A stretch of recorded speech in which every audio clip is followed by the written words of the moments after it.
Mabibilis ang hakbang ko buhat nang makalabas sa opisina ni Gab, habang yakap ko sa mga bisig ang folder na dadalhin ko kay Mark. Nasa kalagitnaan ako ng paglalakad buhat ng matigilan. Saan nga ba ang opisina ni Mark? Lumingon ako sa pinanggalingang opisina, bago sunod-sunod na umiling. Oh, nasapo ko ang sariling noo. Nakalimutan kong itanong kung saang department ba naroon si Mark. Lumingon ako sa dulo ng pasilyo, magtatanong na lang siguro ako sa makakasalubong ko. I continue walking and lean my head from side to side, ngunit wala ni isang cubicle akong nakita nang lampasan ko ang elevator. Gab occupied the whole floor, leon ang pantaha ko. Kaya bumalik ako para sumakay ng elevator, at pinili ang first floor para bumaba. Habang nasa loob ay hindi ko mapigil ang isipin ang pwedeng mangyari sa mga susunod na araw. Everything happened so fast, hindi pa rin ako makapaniwalang secretary na ako ngayon ni Gab. Sa totoo lang ay wala pa akong experience sa ganitong klaseng trabaho, dahil ako mismo ang boss sa sarili kong kumpanya. Bago pa dumating sa buhay ko si William, ay nakasulat na ang pangalan ko sa halos lahat ng property na meron ang pamilya namin. Hinihintay na lang nila na upuan ko ang silyang para sakin, pero hindi ko pinili ang buhay na yon, dahil mas pinili ko ang buhay na kasama si William. Mom and Dad had no choice kundi ipalit si Elwood bilang president, na dapat ay ako ang nakaupo. Napabuntong hininga ako bago bumaba ang tingin sa folder na hawak. Pagkatapos ng lahat ng nangyari, si William pa rin ang pinipili ko, siya pa rin ang dahilan ng lahat ng ito, kaya kahit mahirap ay titiisin ko, kahit pagaano kasakit ay handa kong tanggapin, para lang makasama siyang muli. Napaunat lang ang tayo ko nang bumukas ang pinto ng elevator, may ilang empleyado akong nakasalubong na papasok. Everyone shot me a knowing look, their eyes shifted on my shoes and back up again with curiosity. I offered them my soft smile, ngunit wala isa man ang nagpaunlak ng isang ngiti. I shrugged a bit bago na lang ituloy ang paglalakad palapit sa information desk.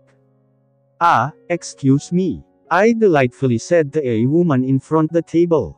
Tumangala ito sakin bago ako sipatin ng tingin, bahagya pang kumibot ang labi nito sakin, kaya wala sa loob na pinasadahan din ng tingin ang suot ko. May mali ba sa suot ko? Anong kailangan mo? Nagsalita ito sa maliit na boses. Saan ko makikita dito ang opisina ni Sir Mark? I asked softly. Kumunat ang noo nito bago bumaba ang tingin sa hawak kong folder. I'm Alora Palma, ako yung bagong secretary ni Sir Gab Rockwell, pakilala ko. New secretary, she speak in her tiny voice. Napangiti ako, I think she's in her 20s, because of her angelic face and her tiny voice. Diretsuhin mo lang yang hallway then kumanan ka, iyon na ang office ni Mr. Dime Felix, aniya sakin. Sinundan ko ng tingin ang tinuro nitong direksyon, bago ibalik ang mata dito, salamat. Rina Sanchez, she sweetly introduced herself, ngumiti na ito sakin kaya sinuklian ko ang ngiting iyon. Thanks Rina. I waved her goodbye, bago na ito talikuran. Habang naglalakad ay punako ang tingin ng ilang empleyado, rinig ko ang bulungan, ngunit hindi malinaw sa akin kung ano iyon. I slowly turned my head to them, na isa-isang natigilan bago ako izamiran. I lightly shook my head, unti-unti na ring bumabangon ang kaba sa puso ko. What exactly happening here? Hindi ko maiwasang panlamigan ng buong katawan, habang papalapit sa opisina ni Mark. Pagliko ko sa pasilyo ay tanaw ko na ang isang silid na tinutumbok ng hallway, naroon din ang isang lamesa kung saan may babae rin akong natanaw. Excuse me, I'm looking for Mr. Mark Dime Felix. Nagtaas ng tingin sa akin ang isang babae. Agad na bumaba ang tingin ko sa pulang-pula nitong labi. Wearing her fitted white V-neck shirt na sinusunan ng cream pastel blazer. She arched her eyebrows at me and gave a malicious remark. Ikaw ba ang bagong secretary ni Gab? Tanong nito na may halong pang-uuyam. I simply nod, hindi ko pinansin ang pagtataray nito sakin. Poor Alessandra. She whispered pero alam kong pinarinig niya yun sakin. Excuse me, I asked her with my furrowed brows. Nothing, maghintay ka lang sandali dito at tatawagan ko si Mark, tumayo ito kaya mas napagmasdan ko itong maigi. She had a very impressive body, may pangmodelong height, at may kulay mais na buhok. Kung hindi ako nagkakamali ay ito ang Sarah na tinutukoy ni Alessandra. Hindi ko rin masisi si Alessandra, kung bakit ito selos na selos sa sekretarya ni Gab, but if I will compare her to Sarah, hindi hamak na mas maganda si Alessandra dito. Sandali akong naghintay sa labas ng opisina ni Mark, hindi ko alam kung ilang minuto na ang lumakad bago ito lumabas. Iwan mo na lang ang folder, tapos balikan mo mamayang after lunch, aniya sakin, habang sinusuklay ng daliri ang gulong buhok. I swallowed forcefully, hindi ko maisatinig ang dapat sabihin. Ang pulang-pula nitong labi kanina, ay tila nawala ng kulay maging ang blazer nitong suot kanina, ay hindi na niya suot ngayon. Hindi mo ba ako narinig? Bumalik ka mamayang after lunch, she said irritably. Hinihintay na kasi yan ni Mr. President. I said in my casual voice. Imbes na sumagot ay tinuwanan lamang ako nito. Humigpit ang hawak ko sa folder, habang pinapanood ito sa kanyang ginagawa. Ako na ang maghahatid nito kay Gab, so you may go. She declares. Umiling ako sa huli nitong sinabi. Utos sa akin ni Gab na hintayin ko ang folder para ibigay sa kanya before lunch. Sandali itong natigilan dahil sa sinabi ko, pero agad din itong nakabawi. Magaling talagang pumili si Alessandra ng kakampi, she shot me a disgusted look, bago lahadsakin ang kanyang kamay. Give me the folder, utos niya.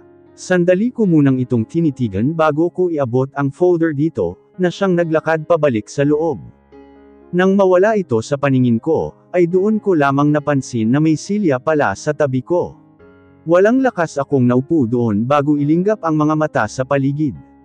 Gaya kanina ay wala ring cubicle na naroon, pero may nakita akong ilang pinto ngunit sarado naman. Pumihit pabalik ang tingin ko sa bumukas na pinto. Mark wants to talk to you. She said plainly. Kita sa itsura nito ang pagkairita, bago pa balang na naupo sa sariling silya. Hindi na ako nagsalita dahil hinakbang ko na ang mga paa papasok sa bukas na pinto. Ramdam ko agad ang panlalamig ng katawan, nang dumampi ang mga paa ko sa loob ng kanyang opisina. Dahil nakababa ang malaking kurtina at hindi nasisinagan ng araw ang buong silid, ay medyo madilim ang buong paligid. I looked straight to Mark's table, naroon siya, habang nakasandal sa kanyang swivel chair. Good morning sir, I said in a low voice. Ramdam pa rin ang panginginig ng mga tuhod. Please take a seat, Mrs. Palma, he said in a cold tone. Agad akong tumalima, slowly moved my feet to walk towards the chair in front of his. Tuldok. Bumaba agad ang tingin ko sa folder na nasa kanyang lamesa. Pasensya na kayo, hinihintay kasi ni Sir Gab ang approval niyo before lunch. I said with my shaky voice, hindi maitatangging kinakabahan ako sa mga oras na ito. He expelled a deep sigh bago iangat ang likod sa kaniyang swivel chair. Now resting his two elbows at the top of the table. Umangat ang tingin ko dito na siyang seryosong nakatitig sa mga mata ko, habang nakasalikop ang dalawang kamao sa kanyang harapan. Alam mo ba kung bakit ka nandito ngayon? Agad na tumikom ang mga labi ko, mahigpit ding pinagsalikop ang dalawang kamay sa kandungan. Yes sir, I said in my tiny voice. Yumuko ang mga ulo ko, dahil hindi kayang tagalan ang pagtitig nito. Again, he let out a deep sigh bago muling sumandal sa kanyang office chair. Alessandra is too stubborn, he said, shaking his head with disbelieving. Hindi ko alam kung ano ang tumatakbo sa isip mo, kung bakit tinanggap mo ang trabahong ito. Inaamin kong sinabi ko na magtrabaho ka sa opisinang gaya nito, pero bilang sekretarya ni Gab, sa tingin ko ay kumuha ka ng batong ipupukpok sa sarili mong ulo. He said in a serious tone. Umangat ang tingin ko dito and gave him my questionable look. Alessandra is too possessive pagdating sa isang relasyon, lalo pag si Gab na ang pinag-uusapan. Muli itong nagbuntong hininga bago mag-iling sakin. I swallowed hard, tinikom ng maigi ang mga labi, at hinanda ang sarili sa mga sasabihin pa niya. Marami na siyang napatalsik na empleyado dito, mula nang pumasok si Gab sa kumpanya at lahat ng iyon ay dahil sa selos. He swiveled to his chair, ramdam kong sinusukat niya ako ng tingin sa kanyang mga sinabi. Sarah is one of the employees that I trusted the most. Ginagawa niya ng maayos ang trabaho niya, kahit pa sa labas ng opisinang ito, kaya kahit gusto siyang patalsikan ni Alessandra ay hindi ko magawa, napalunok akong muli, tila may iba itong gustong ipakahulugan sakin. Tumango ako bilang pagsang-ayon, kahit pa iba na ang tumatakbo sa isipan ko sa mga oras na ito. Ayoko lang magkaroon ulit ng problema kay Alessandra. I know my sister very well, at sa tingin ko hindi mo magugustuhan kung paano siya magalit, aniya sa tonong nananakot. I lower my head down, mas piniling wag na lang sumagot. Silence lingered between us, kung hindi pa tumunog ang intercom ay hindi ako pipatlag.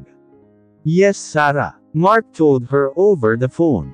Mr. President is on the line, sir, anang boses sa kabilang linya. Alright, connecta mo agad ako, utos nito sa kausap bago ako sandaling sulyapan. Agad naman nitong dinampot ang cordless phone, bago tumayo sa sariling silya. Yes, what can I do for you? He asked casually, habang nakatago sa bulsa ang isang kamay. Pinanood ko lamang itong nanghoiin niya ang malaking kurtina.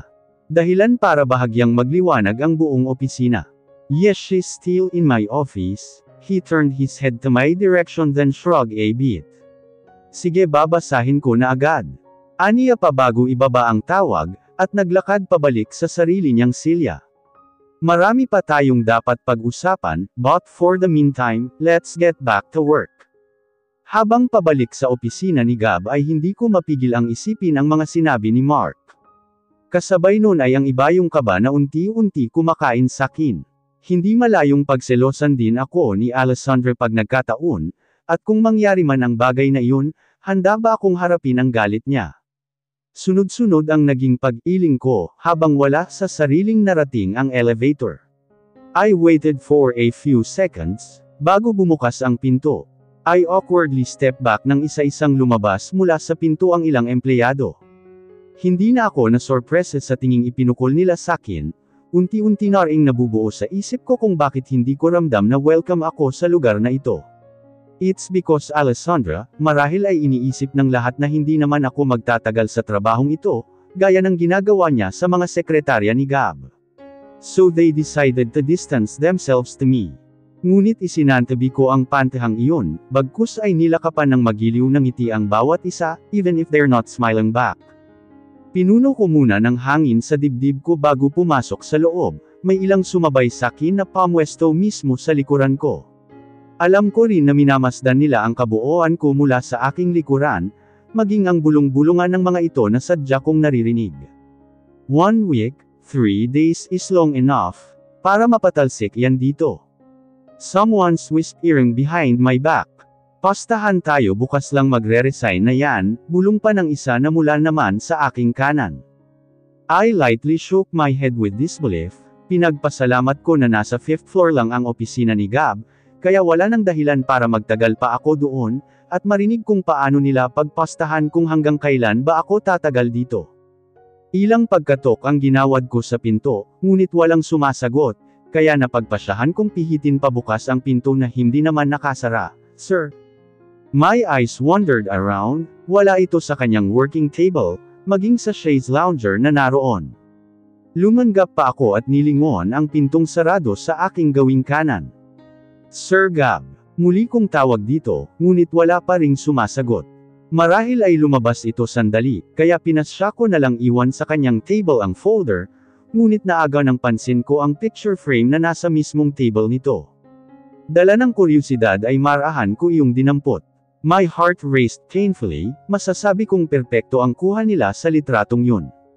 Alessandra is wearing her lovely gown sitting at the car hood, while Gab is standing next to her. I sighed painfully, habang masakit na tumatambad sa akin ang katotohang may iba na itong mahal. What are you doing here?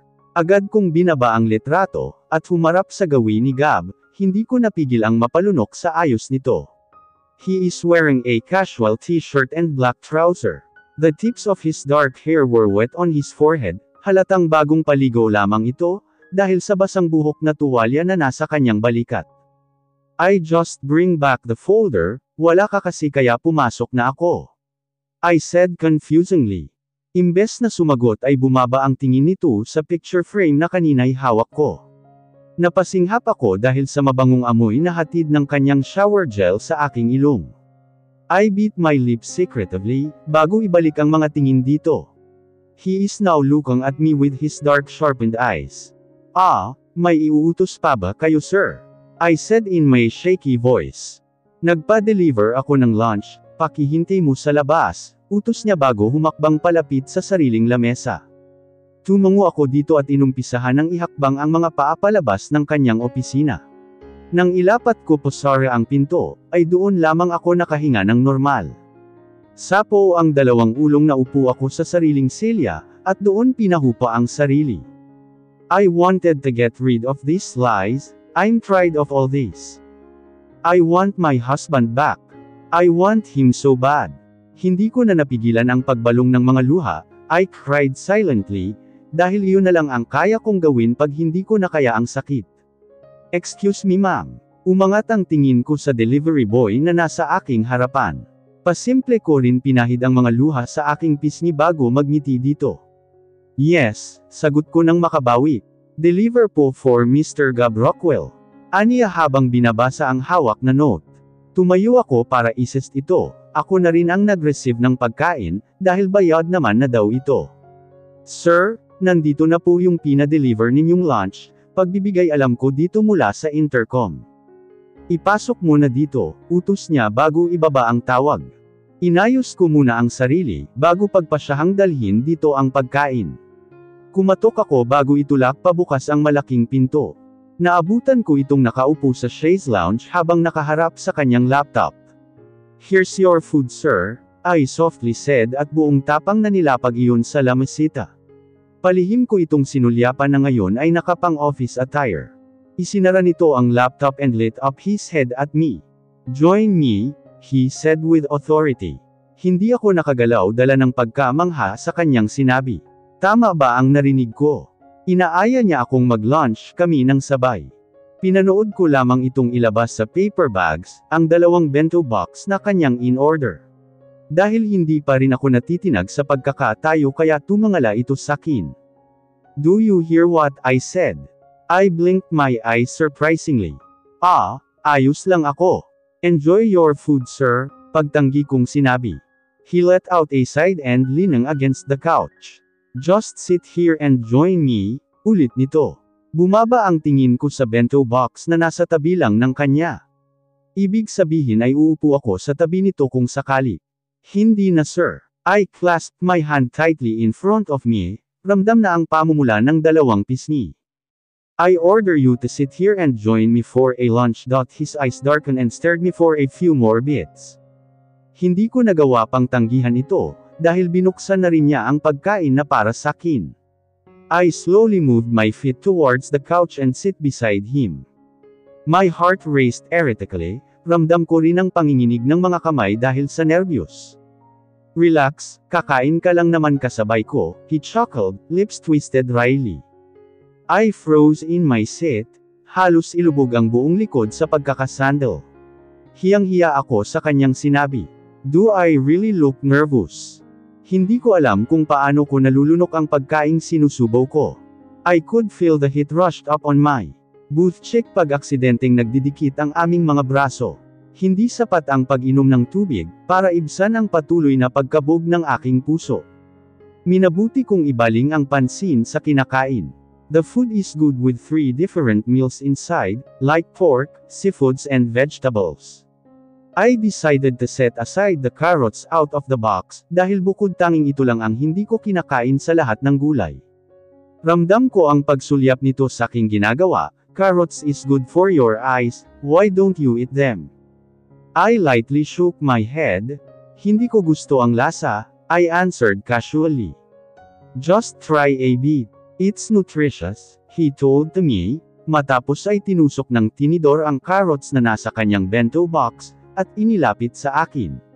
He closed in any space we had left and looked down at me. I leaned my back against the chaise forcefully, my heart skipped a beat.